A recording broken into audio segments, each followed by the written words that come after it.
a personal friend of mine. He's worked all over the city. He's a regular at the Pittsburgh Improv, and he's one of the only comics we have this year that's a repeat from the first year of the Pittsburgh Comedy Festival. So it's my pleasure to introduce Shannon Norman!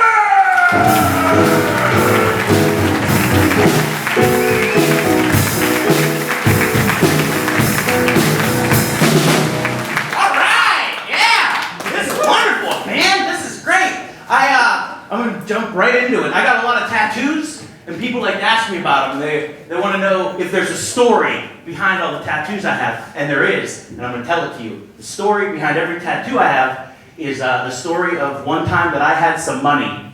That's it. Tax return 10 years ago, I don't get a 403B, I don't get adult braces. This is what I do with it. This is tax return. If I'd have known that Little Caesars would have pizzas ready before I even opened the door, I would have got it bigger.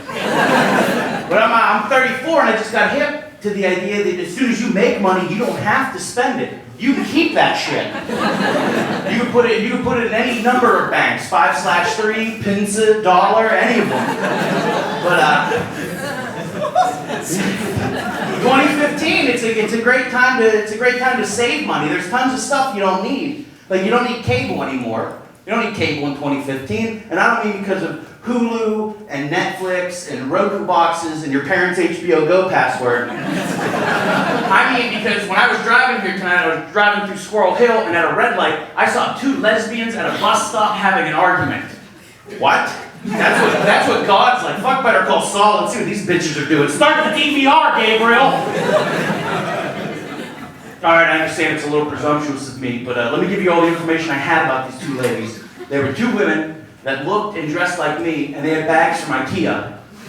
Whatever they were, that was a couple, and they were having one of those hushed clip tone arguments. Like they're trying not to move, but they're yelling at each other like there's a Tyrannosaurus Rex nearby and they don't want to be eaten.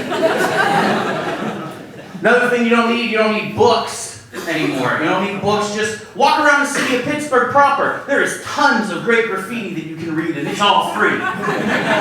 4th of July weekend, I'm downtown for the fireworks. I'm in an alley. Let's not get into why I was in the alley.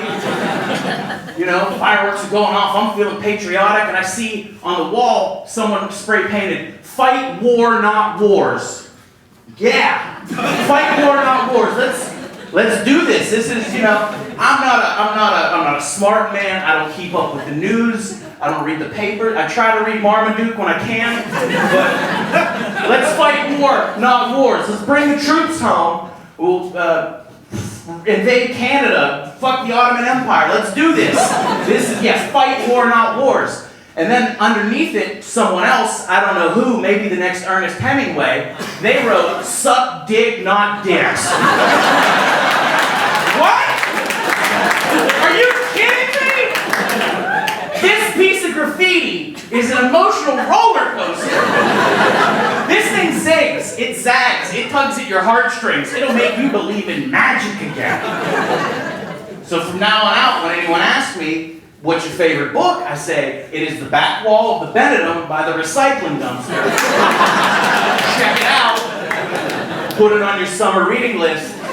Take it up Put-in-Bay for the weekend. You'll love it. It's great. I found a way to save money when my ex was living with me. She pointed out that I never cook at home. She's like, "You turn all your paychecks into Blu-rays and Italian hoagies and Bang Bus memberships." But, all right. Okay, I guess someone's been looking on my iPad. But she said, "What you need to do, you need to eat at home more," which was her secret way of putting me on a diet. And while we were living together, I was on a diet. I was on a very special diet where I was only allowed to eat food from the website Pinterest. I was on the Pinterest diet. Yeah. We walking through a normal day of the Pinterest diet. For breakfast, I get up and I got to have a blue mason jar. Ooh, wasn't that quaint? What was in the blue mason jar, Shambones? Okay, it was steel-cut oats soaked overnight in vanilla soy milk. And then as a couple, we'd get up and we'd put a scoop of chia seeds in there and maybe some unsweetened coconut flakes. And hey, it's Thirsty Thursday. How about some crushed walnuts? Now you go to work, scamp. Too many calories in a cup of coffee. You drink water. Look at a picture of an apple on Wikipedia. That is breakfast for you, little mister. Lunchtime comes around, I'm hungry. Oh, what did my baby pack me for lunch? Oh, it was shaved tofu and bean sprouts on quinoa bread.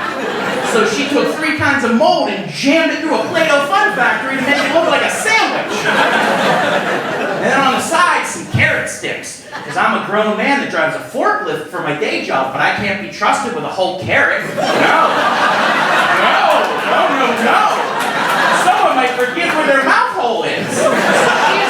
So she's up at 6 a.m. matchsticking this motherfucker over the sink. Dinner time comes around. Dinner time, just a piece of fish or something. Nothing funny about that, motherfuckers. Then I go out for the night to go do comedy or something, and she sent me a little text trying to be cute. She said, hey, I made you a little treat at home. I don't know if you're going to be hungry when you get back. And I would write back every time, I don't know what it is, but I hope it's served out of the barrel of a goddamn shotgun, because I am starving! Oh, I was excited. I got a haircut for this. I don't know if you guys can tell that in a year, that is a sentence I won't say anymore. I won't go into the barbershop. I'll just walk up to the front of it and lay down 2 red roses like Michael Keaton in the first Batman.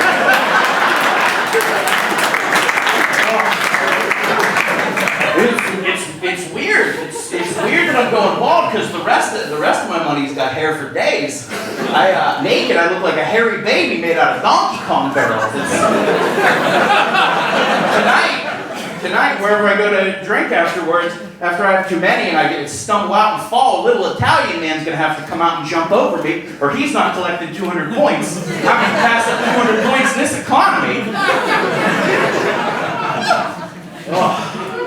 Another thing, when the ex was living with me, she said this sentence, which blew my mind. She said, well, I'll probably be pregnant in a year. Let me Bernie Mac face that a little more. Pregnant in a year? Baby, we live in my best friend's attic. Where are we going to put a baby? I mean, if you get, okay, I know where his room could be. If you get pregnant, I will just spackle your vagina shut. That's where he lives now. Pregnant in a year. She wanted to compete with my brother and his wife because they just had a kid. Okay? They just had a baby. And in case I don't know that, there's a new picture of this baby every 45 seconds on Facebook. My brother's like, here's me and the baby getting the mail. Here's the baby trying spaghetti. Here's the baby wearing a hat. Here's the baby playing mahjong with a Korean woman on the bus.